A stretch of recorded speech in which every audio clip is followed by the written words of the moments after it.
Class 9th का chapter number 4 civics का chapter number 4 करेंगे एंड जिसका नेम है वर्किंग ऑफ इंस्टीट्यूशन, कि जो हमारी संस्थाएं होती हैं उसमें किस तरह से काम होता है उनके बारे में आज इस चैप्टर में हम रीड करेंगे। In a democracy the ruler have to work with in the institution. In this process they come across the institution, यानी जो हमारे इंस्टीट्यूशन उस होते हैं जिनमें हमारी डेमोक्रेसी के अंदर जिनके अंदर काम किए जाते हैं वो इंस्टीट्यूशन होते हैं हमारे लेजिस्लेचर, एग्जीक्यूटिव एंड जुडिशरी। इसको हम बोलते हैं विधायिका, कार्यपालिका और न्यायपालिका। The play a key role in a marking decision and this chapter is about working of such institution in a democracy. It tries to understand this by looking at the manner in which major decisions are taken and implemented in our country. It is also look at how disputes regarding this decisions are resolve, यानी किस तरह से हमारी society के अंदर कोई भी जो डिसीजन होता है, कोई भी लॉ होता है, वो इन तीनों इंस्टीट्यूशन के थ्रू बनाया जाता है। लेजिस्लेटिव होती है, एग्जीक्यूटिव होती है, जुडिशरी होती है। लेजिस्लेटिव लॉ को पास करती है और जो लॉ को काम करने का काम है कि हमारी सोसाइटी का उसको इम्प्लीमेंट करने का काम है, उसका एग्जीक्यूटिव का काम होता है। एंड उसको इंस्पेक्ट करना है कि वो सही तरीके से हमारे सोसाइटी में या हमारी कंट्री के अंदर इम्प्लीमेंट हो रहा है या नहीं हो रहा, उस सबको देखने का काम हमारा जुडिशरी का होता है। तो इस चैप्टर के रिगार्डिंग में हम तीनों इंस्टीट्यूशंस के वर्क को और डीपली स्टडी करेंगे। अब हम नाउ स्टडी करते हैं process of taking a major policy decision, यानी मेजर पॉलिसी डिसीजन जो बड़ी बड़ी पॉलिसी होती हैं, नीतियाँ होती हैं, उनको डिसाइड करते समय तो क्या प्रोसेस रहता है, बड़ी बड़ी पॉलिसी बनाते समय क्या प्रोसेस रहता है, उसको हम पढ़ेंगे कि हमारे कंट्री के अंदर जब कोई एक पॉलिसी को इम्प्लीमेंट किया जाता है, एक पॉलिसी को बनाया जाता है तो क्या प्रोसेस होता है। तो first major policy decision is taken through the government order to know the process of taking a major policy.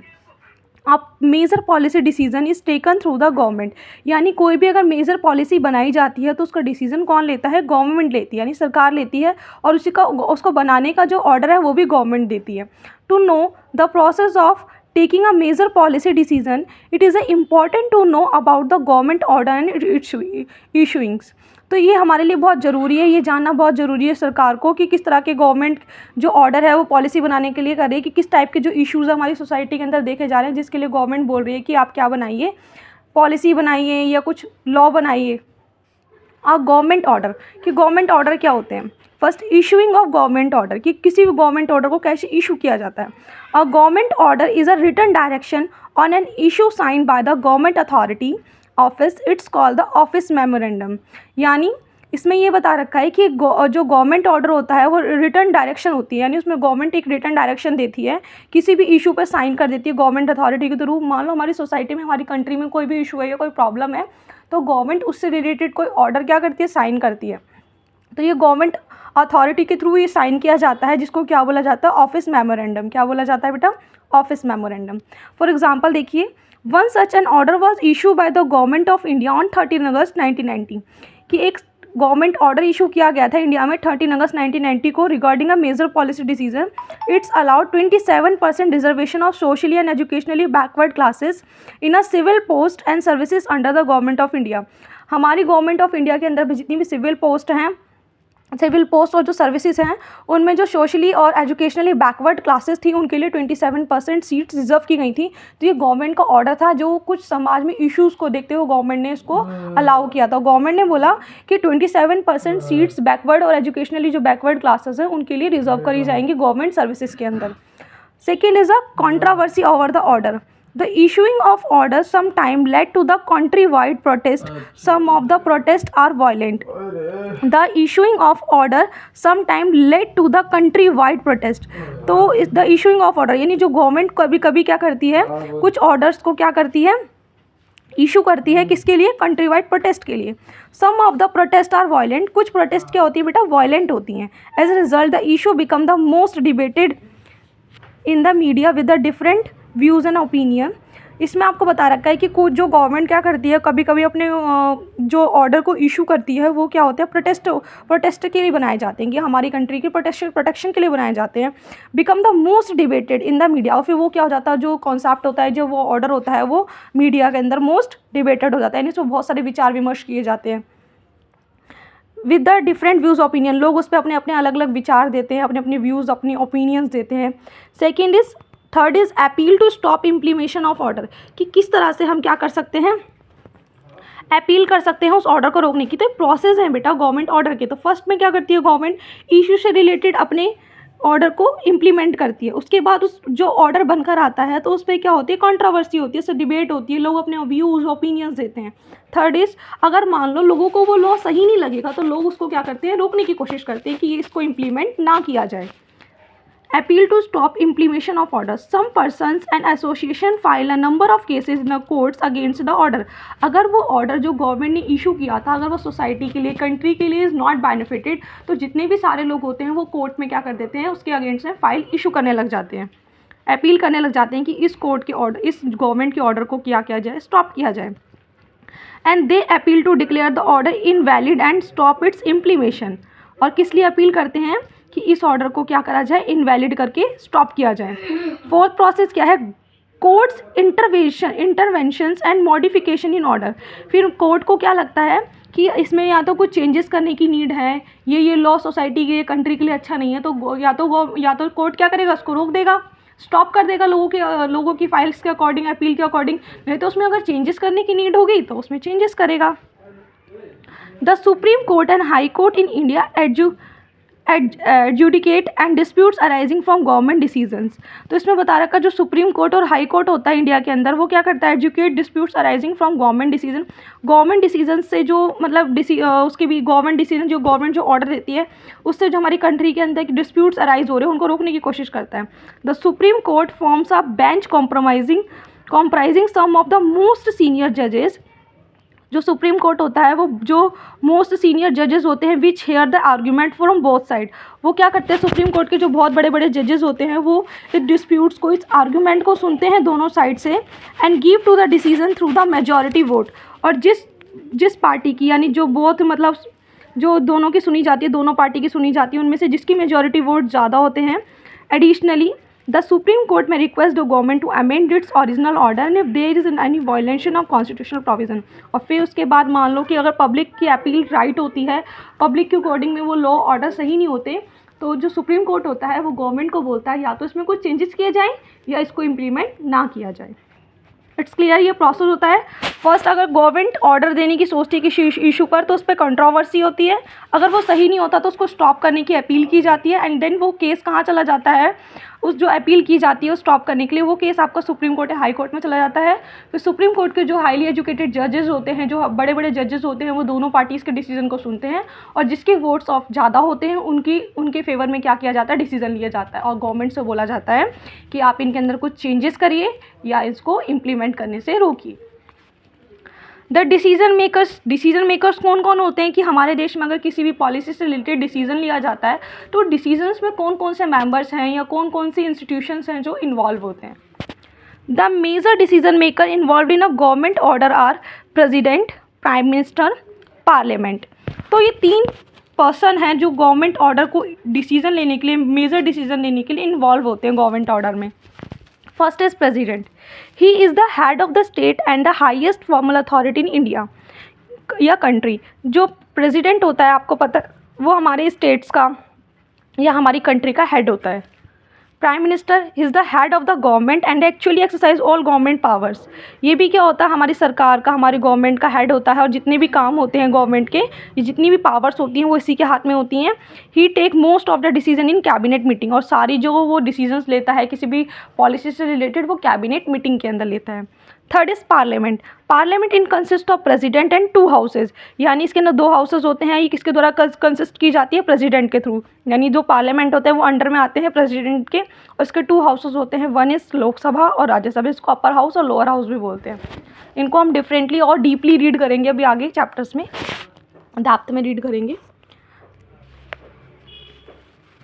Mendel commission report, Mendel commission की रिपोर्ट थी 1979 में। Government of India had appointed the second backward classes commission.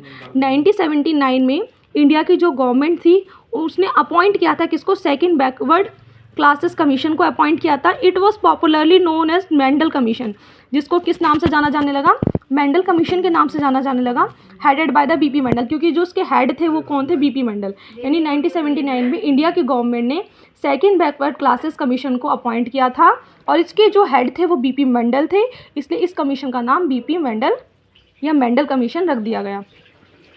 The commission gave its report इन 1980, जो commission थी उसने 1980 में report the and made recommendation of 27% of reservation in government jobs for socially and educationally backward classes. The report and recommendation were discussed in the parliament but were not implemented. यानी ये बता रखा है कि इसने क्या करा था, जितने भी सोशली बैकवर्ड और एजुकेशनली बैकवर्ड क्लासेस थी उनको 27% रिजर्व कोटा उनका सारी जो गवर्नमेंट जॉब्स वगैरह थी या सर्विसेज थी उनमें रिजर्व्ड कर दिया था और उस पर कुछ अपनी रिकमेंडेशन की थी और डिस्कशन हुई थी पार्लियामेंट के अंदर इम्प्लीमेंट होने से पहले। On 6 August 1990 a formal decision of implementation of the Mandal Commission report was taken by the cabinet of the Janata Dal government, Janata Dal government under the leadership of VP Singh. तो इस commission पर report दी गई थी किसके द्वारा, कैबिनेट थे, Janata Dal government थी, उसकी लीडरशिप थे उनके वीपी सिंह, उन्होंने अपनी रिपोर्ट दी थी इस पर। The prime minister informed both the houses of the parliament about decision. Prime minister ने इन्फॉर्म किया था कि इसको दोनों जो हमारे पार्लियामेंट के दोनों हाउसेज होते हैं उनको भी इन्फॉर्म किया था कि इस पर क्या डिसीजन देना चाहिए। The decision over a reservation are widely protest by the people as it's affected thousand of job opportunity. यानी जो ये डिसीजन था रिजर्वेशन का इसलिए लिया गया था ताकि उन लोगों की प्रोटेस्ट के लिए जिनके साथ हमारे सोसाइटी के अंदर क्या हुआ था, डिस्क्रिमिनेशन हुआ था। यानी जो बहुत बैकवर्ड है एजुकेशनली देखा जाए, सोशली या कास्टली देखा जाए, वो लोग बहुत बैकवर्ड है, तो उनकी जॉब्स उनसे ना छीने, उनकी जॉब अपॉर्चुनिटी अफेक्ट ना हो, इसलिए उन्होंने गवर्नमेंट ने क्या करा, 27 रिजर्व % कोटा उन लोगों के लिए रिजर्व कर दिया था।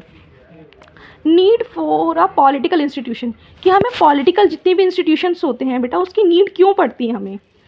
पॉलिटिकल इंस्टीट्यूशंस, एक बार दोबारा मैं आपको बता दूंगी, पॉलिटिकल इंस्टीट्यूशन जो पॉलिटिक्स से रिलेटेड डिसीजंस लिए जाते हैं, हमारी गवर्नमेंट को रन किया जाता है, वो जितनी भी इसके अंदर वर्किंग ऑफ मेंबर्स या बोल सकते हैं इंस्टीट्यूशंस, ये हमारे पॉलिटिकल इंस्टीट्यूशन ही होते हैं जो गवर्नमेंट को रन करते हैं। Political institutions are arrangements made in the democracy to take a implement decision. यानी पॉलिटिकल इंस्टीट्यूशन क्या करते हैं, अरेंजमेंट करते हैं डेमोक्रेसी के अंदर किसी भी डिसीजंस को इम्प्लीमेंट करने के लिए, डिसीजन को लेने के लिए। To see what is wrong and what is right, इसमें ये देखा जाता है कि क्या सही है और क्या गलत है। In case of disputes regarding the decision, these are a several such institution at work in our democracy. यानी कुछ इंस्टीट्यूशंस हैं जो हमारी डेमोक्रेसी में क्या करते हैं बेटा, काम करते हैं। मैंने आपको बताया प्राइम मिनिस्टर, प्रेसिडेंट और parliament. And these are prime minister and cabinet are institution. Prime minister और कैबिनेट दोनों क्या है, ये इंस्टीट्यूशन है that take all important policy decision, जो क्या करते हैं, सारे इंपॉर्टेंट पॉलिसी डिसीजंस लेते हैं। सिविल सर्वेंट्स क्या होते हैं, फर्स्ट अगर कोई भी इंपॉर्टेंट मतलब मेजर डिसीजंस हो गए, इंपॉर्टेंट डिसीजंस हो गए, पॉलिसी डिसीजंस हो गए, वो प्राइम मिनिस्टर और कैबिनेट लेता है। Next is civil servant, working together are responsible for taking step to implement the minister decision. जो डिसीजन हमारे प्राइम मिनिस्टर ने और कैबिनेट मिनिस्टर्स ने लिए हैं उनको किस तरह से इम्प्लीमेंट किया जाएगा, ये करने का काम किसका होता है बेटा, सिविल सर्वेंट्स का। Next is Supreme Court is a institution where the dispute between the citizen and government are finally settle. और जब उस पॉलिसी को या ऑर्डर को इम्प्लीमेंट करते हैं सिविल सर्वेंट, उसके बाद सोसाइटी के अंदर जितनी भी लड़ाई झगड़े जो सब देखने का काम कौन करता है, सुप्रीम कोर्ट करता है। ओके, ये 3 हमारे इंस्टीट्यूशंस थे जो किसी भी ऑर्डर को या पॉलिसी डिसीजंस को हमारी सोसाइटी के अंदर बनाते हैं, इम्प्लीमेंट करते हैं और देखते हैं। ओके, एंड देन इसके अंदर क्विकली रिवीजन यही बता रखी है आपको कि किस तरह से इंस्टीट्यूशंस इन्वॉल्व रहते हैं किसी डिसीजन के लिए। Next is parliament. पार्लियामेंट सुना होगा, संसद जिसे बोला जाता है। In all democracy and assembly of elected representative exercise supreme political authority on behalf of the people. यानी ऑल डेमोक्रेसी यानी हमारे सारे लोकतांत्रिक देश के अंदर, and assembly of elected representative यानी जितनी भी इलेक्टेड रिप्रेजेंटेटिव होते हैं जो चुने जाते हैं सुप्रीम पॉलिटिकल अथॉरिटी के through on behalf of the people, लोगों के कहने पर। In India such as a national assembly of elected, India के अंदर जो national assembly of elected representative is called the parliament. यानी नेशनल असेंबली यानी हमारी इंडिया के अंदर जितने भी लोगों के थ्रू यानी जो इनडायरेक्ट वोट होते हैं उसके थ्रू हम जिन रिप्रेजेंटेटिव को चुनते हैं वही क्या बनते हैं, पार्लियामेंट के मेंबर बनते हैं। उसी को पार्लियामेंट कहा जाता है। At the state level it is the called the legislature and legislative assembly. State level पर इसे क्या बोलते हैं, लेजिस्लेचर बोलते हैं या लेजिस्लेटिव असेंबली बोलते हैं। All the decision taken by the government before the implementation are discussed in the parliament. अगर गवर्नमेंट कोई भी डिसीजन देती है या कोई भी ऑर्डर देती है तो पहले उसको पार्लियामेंट के अंदर बेटा डिस्कस किया जाता है कि सही है, गलत है, क्या इसके बेनिफिट्स हैं, क्या इसके एडवांटेजेस होंगे, क्या इसके डिसएडवांटेजेस होंगे। And decisions can be implemented only after the approval by the parliament. और उस पर डिस्कस करने के बाद अगर पार्लियामेंट अपनी अप्रूवल दे देती है तभी उसको क्या किया जाता है, इम्प्लीमेंट किया जाता है कंट्री में।